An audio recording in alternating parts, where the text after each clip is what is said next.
Thanks for watching. Don't forget to like, comment, share and subscribe to. ماں باپ بھی جب سمجھاتے ہیں تو ڈانٹ ڈپٹ کے، ہمارے استاد قاری بھی جب سمجھاتے ہیں تو ماشاءاللہ ڈنڈے مار مار کے، ڈنڈے میں بھی تیل لایا ہوں چنگی طرح ٹک کے پوے۔ میں نے طالب صاحب جو ہمارے سپرنٹینڈنٹ تھے سینٹرل ماڈل اسکول میں، سب سے زیادہ میں نے ان کی مار کھائی۔ وہ ایسے ٹکا کے مارتے تھے نا، ایک ہاتھ یہاں رکھتے تھے اور اتنا بڑا ہوتا تھا سیف جس میں وہ سوٹی پڑی ہوتی تھی، اور خالد میلہ میرا جگری یار 55 سال سے میری اس کے ذمہ ہوتا تھا ڈنڈا نکال کے لانا، تو ڈنڈا لانے والا میرا یار ہوتا تھا، اور وہ ایسے اندر اتر جاتا تھا وہ ڈنڈا، اور ہماری ہائے ہائے ہوتی تھی۔ لیکن وہ ایک دم فلم دیکھ کر آئے میں اور جاوید نذیر مرحوم فوت ہو گیا، تو وہ تھوڑا آگے تھا، وہ بھاگا بھاگا جا کے بستر پہ لیٹ گیا الٹا ہو کے کہ میں تو ستا پہ، میں تھوڑا پیچھے تھا تو میں برآمدے میں ہی پکڑا گیا، مجھے جم مارا۔ ابھی بیان کر کے مجھے ضربیں یاد آ رہے ہیں۔ جاوید نذیر بڑا خوش کہ طارق زمین نو لتر پہ گئے، میرا تو انہوں پتہ ہی نہیں لگا، اور این کر کے ستا پہ انہاں کہ آرام نالو تو رضائی لائٹ سوری دیا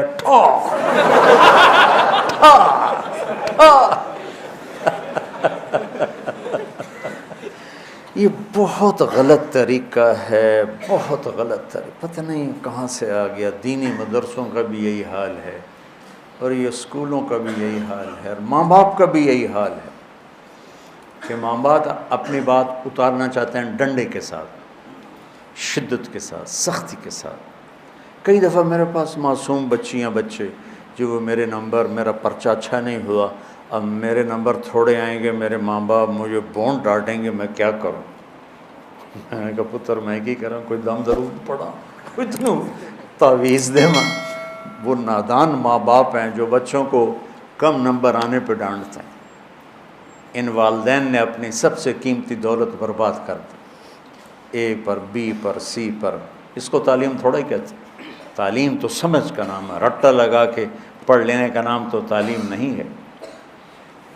ہمارا ایک دوست تھا ان پڑھ، اور وہ بہت بڑا کاروباری، سمجھ کا تعلق پڑھائی سے نہیں، تو اس نے کپڑے کے شرٹس کی دکان کھولی، تو اس کی بیوی پڑھی لکھی تھی، اس نے کہا دیکھو 1 shirt for 1 pound and 3 shirts for 2 pound، اے تو یاد کر لے، جڑا گاہ کب تو اے آکھنا ہے۔ ٹھیک ہے۔ اب ایک عورت آئی، وہ راستہ بھول گئی تھی، وہ اس کے سٹور میں آ گئی،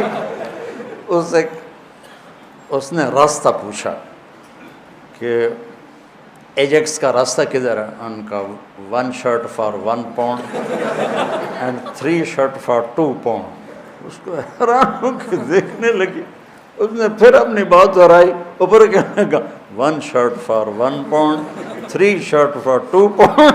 وہ ہنستی باہر گئی، ایک بندرو لے کے آئی، اس نے اس کو بتایا، تو اس نے کہا یہ تم سے شرٹ نہیں خرید رہی، یہ بھول گئی ہے، تم سے راستہ پوچھ رہی ہے، اور تم اسے 1 shirt for 1 pound بتا رہے ہو۔ تو یہ کہہ رہی ہے کہ اسے کہو میرے گھر آ جایا کرے، میں اسے مفت میں انگریزی پڑھا دوں گی۔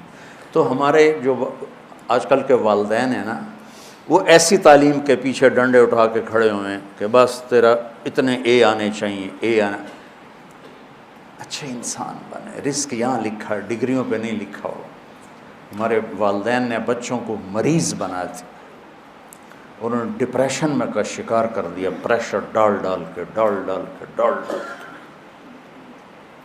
ہمارے والدہ نے پڑھایا سے پر پریشر نہیں ڈالا، چونکہ ہم تو ہاسٹل میں رہتے تھے۔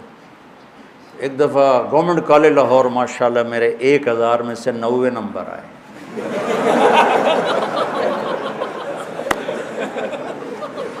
مجھے کوئی پرواہ ہی نہیں تھی، وہ تھا کالج کا امتحان، مطلب اوپر بورڈ کا نہیں تھا، کالج کا امتحان تھا، تو وہ بھی ایک بڑی عزت ہوتا ہے۔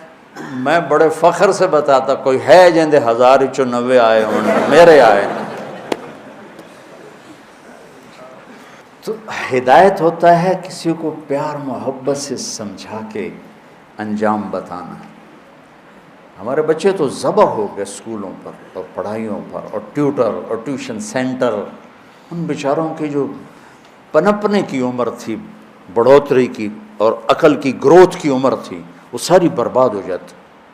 تو جو ہی سر نکالتے ہیں نافرمان ہوتے، چونکہ ان کے جو نیورونز ہوتے ہیں وہ 3 سال کی عمر میں اسکول جاتے ہیں، وہ جلنا شروع ہو جاتے ہیں. اسی میں پیچھے سے کرنٹ زیادہ آ جائے تو یہ پھٹ جائیں گے، ٹوٹ جائیں گے.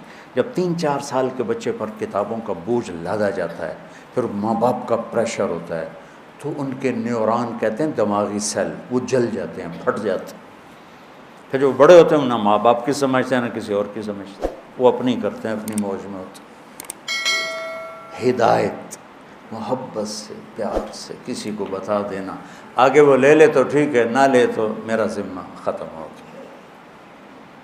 ھذا بلاغ للناس. یہ قرآن چونکہ عربوں پہ اترا ہے، ان کی زبان میں اترا ہے، ان کی معاشرت کو سامنے رکھ کے اترا ہے، تو ان کے اندر میں اتر گئی بات. ہدا سمندر میں پہاڑ کی اس چوٹی کو کہتے ہیں جو پانی سے باہر نکلی ہوئی ہو اور چمکدار ہو، سورج کی شعاعیں پڑنے سے چمکتی ہو. اس زمانے میں کمپیوٹر نہیں، مشین نہیں، بادبان کشتی ہیں. رات کو سفر کرتے تھے تاروں کو دیکھ کر، تاروں کی مدد سے سمت طے کرتے تھے، یہ مشرق ہے مغرب ہے. صحرا میں اب بھی آبادی ہے سعودی کے، قطر کے. تو میں نے ایک بدو سے پوچھا جو صحرا میں رہتا کہ تم لوگ تو ریت ہی ریت، راستہ کیسے پہچانتے؟ وہ ایسے چلتے ہیں جیسے لکھا ہوتا ہے لاہور 90 کلومیٹر، اس طرح چلتے ہیں ریت.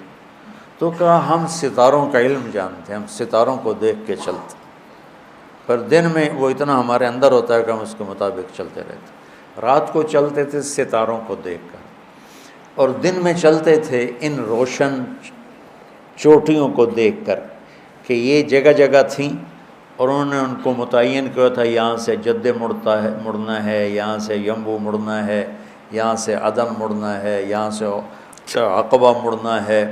تو وہ ان نشانیوں کو اگر کھو دیتے تھے تو بھٹک جاتے تھے. اور اس زمانے میں کوئی مواصلات نہیں تھے کہ بھئی ہم بھٹک گئے ہماری مدد کو پہنچو، ایسا تو پھر وہ کشتیاں برباد ہو جاتی تھیں.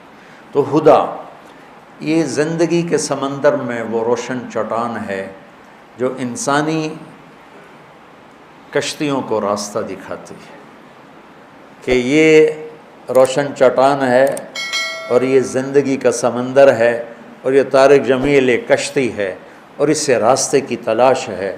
تو اللہ کہتا ہے اس چٹان کو سامنے رکھ، یہاں سے تیرا راستہ دنیا کی عزتوں کو بھی جاتا ہے اور آگے جنت کو بھی جاتا ہے. وہ کیا ہے؟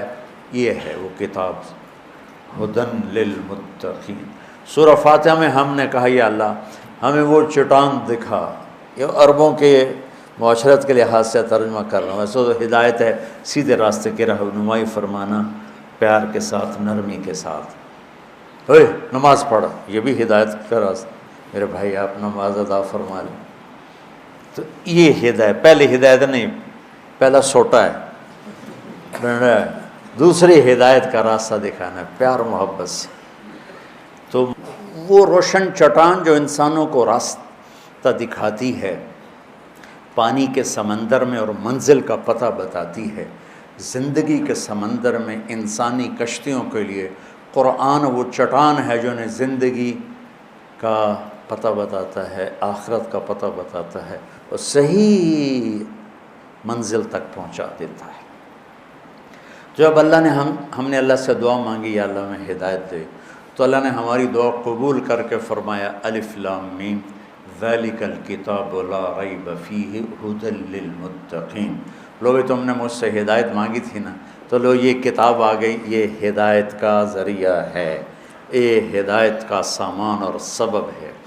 اور یہ ذالک الکتاب لا ریب فیہ میں ایسا دعویٰ ہے جو کائنات میں نہ کوئی کر سکتا ہے، نہ کرے گا، نہ کسی کے بس میں ہے سوائے اللہ کے. جو کچھ اس میں لکھا ہے اس میں کوئی شک نہیں. شک خود عربی زبان کا لفظ. ریب کا ترجمہ شک نہیں ہے. شک کسے کہتے ہیں کہ ایک آدمی وہاں وہ ملت روڈ پہ کھڑا ہے, اس کو پتہ ہی نہیں کہ مدرسہ حسنین کدھر ہے, تو کبھی ادھر دیکھتا ہے کبھی ادھر دیکھتا ہے, کبھی کہتا ہے یہ راستہ جاتا ہے, کبھی کہتا ہے یہ گلی جاتی ہے. اس کیفیت کو شک کہتے ہیں. اس میں یہ کیفیت شدید ہے. دوسرا لفظ ہے مریا, وہ بھی دماغی شک والی کیفیت ہوتی ہے, لیکن شک سے ذرا ہلکی ہوتی ہے کہ وہ اس کو تھوڑا گمان ہو جاتا ہے کہ یہ جو ڈبل روڈ جا رہا ہے نا, یہ جا رہا ہے مدرسہ حسنین کو, اور ہو سکتا ہے یہ بھی ہو, لیکن مجھے لگتا ہے یہ ہے. اس طرح ہو گیا, ایک طرف خیال واضح زیادہ ہو گیا. ٹھیک, اس کو کہتے ہیں مریا. ریب کسے کہتے ہیں کہ وہ یہاں گرین ٹاؤن چوک پر آتا ہے اور ایک سیکنڈ کے لیے کہتا ہے مدرسہ حسنین کدھر ہے. اب یہ کدھر ہے بھی پورا نہیں ہوا کہ اس کی نظر پڑ جاتی ہے ہمارے بورڈ پر مدرسہ حسنین, وہ کدھر, وہ یہ بھی زیادہ ہے, یہ بھی زیادہ ٹائم ہے. ایک لمحے کے تردد کو عربی میں ریب کہتے ہیں. ایک لمحے کی ابتدا میں تھوڑا تردد اور اسی لمحے کے آخر میں وہ تردد ختم ہو گیا, اسے عربی میں ریب کہتے ہیں. تو وہ شہنشاہ کہہ رہا ہے وہ میرے بیوقوف بندو, وہ میرے پیارے بندو. اللہ تعالیٰ لاڈ سے پکارتا ہے, کبھی ڈانٹ کے پکارتا ہے, وہ میرے بندو میری کتاب میں تو ریب بھی نہیں ہے کہ ایک کھٹک ٹک ٹک بھی زیادہ ہے, اتنی دیر کا بھی کھٹکا نہیں ہے. تو مریا شک اس میں کہاں آئے گا جو اتنی طاقتور کتاب ہو, تم اسے چھوڑ کے لوگوں کے پیچھے بھاگ رہے ہو, کتنے بے وقوف. Thanks for watching. Don't forget to like, comment, share and subscribe to